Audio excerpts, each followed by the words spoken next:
हाँ बोला कोण? परळी विधानसभेमध्ये अंजली दमानी यांचा पलटवार आहे। परळी विधानसभा निवडणुकीमध्ये फार मोठा गौडबंगाल झालाय, तुमची प्रतिक्रिया?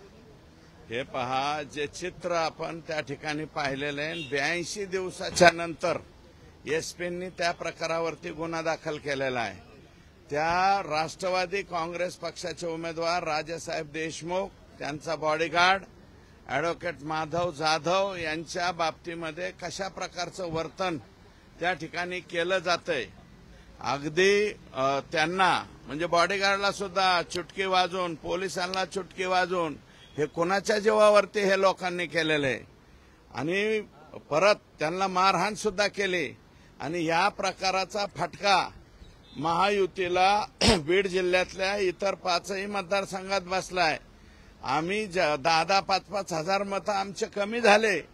हा जो प्रकार झालता तो त्याच दिवशी व्हायरल झाला होता। ऍक्च्युअल तत्कालीन एसपींनी, कलेक्टरांनी लगेच त्याच्यावरती गुन्हा दाखल करायला पाहिजे होता, परंतु 82 दिवस उजाडलेत।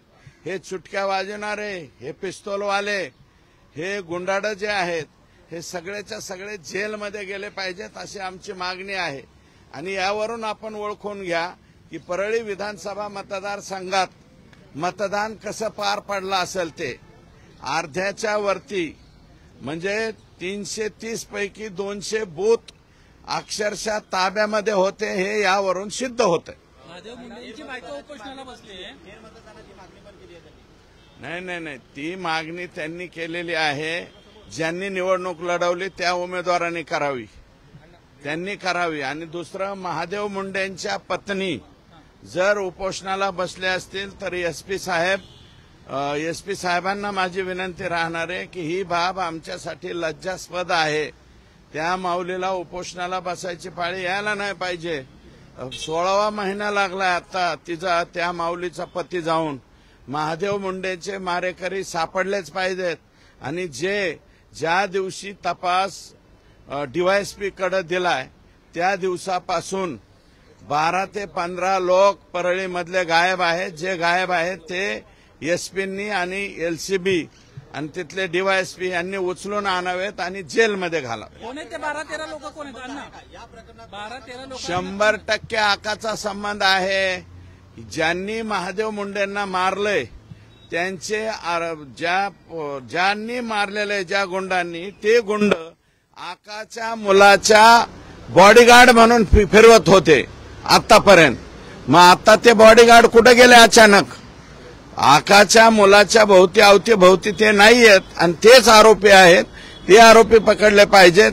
मी 100% महादेव मुंडेंच्या सौभाग्यवती ज्या त्या ठिकाणी बिचारी माय माऊली उपोषणाला बसले, मी 100% त्या माऊली बरोबर आहे। मुख्यमंत्र्यांची भेट घेतली तुम्ही अण्णा, मुख्यमंत्र्यांची भेट घेतली। हे जे 15-16 नावं तुम्ही सांगताय ते नावांची तुम्ही त्यांना लिस्ट दिली का आणि काय चर्चा झाली एकंदरीत? हे बघा, या नावांची एसपीला मी यादी दिलेली आहे, डिटेल पत्र दिलेलं आहे। महादेव मुंडेंच्या बाबतीमध्ये काय काय झालेले आहेत, कोणाकोणाचे मोबाईल डिटेक्ट केले पाहिजेत, कोणाकोणाचे जे आहे सीडीआर चेक केले पाहिजेत, याचं डिटेल पत्र मी एसपी आमचे जे जिल्ह्याचे नवनीतजी आहेत त्यांना दिलेलं आहे। त्यांनी लवकरात लवकर आरोपी पकडावे अशा प्रकारची जिल्हाधिकाऱ्यांची भेट घेतली दादा।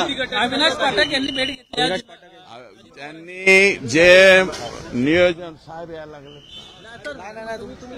नियोजन विभागाने जे 2 वर्षाच्या प्रशासकीय मान्यता मागितल्या त्यासाठी कलेक्टर भेटले होते। मी उद्या परत अजितदादांना भेटणार आहे। 2 वर्षाच्या नाही, 5 वर्षाच्या प्रशासकीय मान्यता तपासल्या पाहिजेत, कारण सर्वाधिक जास्त गोंधळ 2019 ते मी तर 73 कोटीचं बोगस बिल काढले, पण त्याची यादी घेऊनच आलोय अजितदादांना दाखवायला। परंतु सीएम साहेब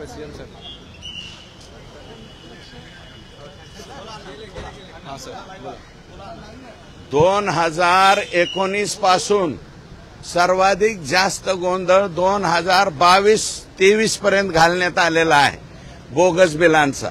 नियोजन विभागाने जी चौकशी लावली ती फक्त 2023-24 आणि 24-25 आत्ताची लावली।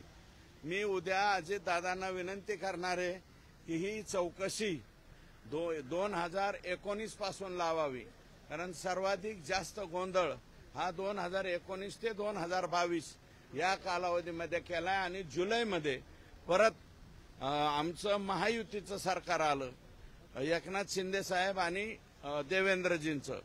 मग ते गोंधळ बंद झाला, पण तो गोंधळ तिथपर्यंत होता. 25/6/2023 पर्यंत अखेरची बोगस बिलं काढण्यात आलेली आहेत. सुदर्शन गुन्ह्याचा व्हाईस सॅम्पल जो आहे तो आज तपासणीला घेतला जाणार आहे. न्यायालयीन कोठडी झाली सुदर्शन गुन्ह्याला आणि त्याचा व्हाईस सॅम्पल देखील आता घेतला जाणार आहे. आता न्यायालयीन कोठडीची मला वाटतं आज परत पोलिसांनी त्याला PCR मागितलेला आहे वेगळ्या प्रकरणात, न्यायालयीन नाही.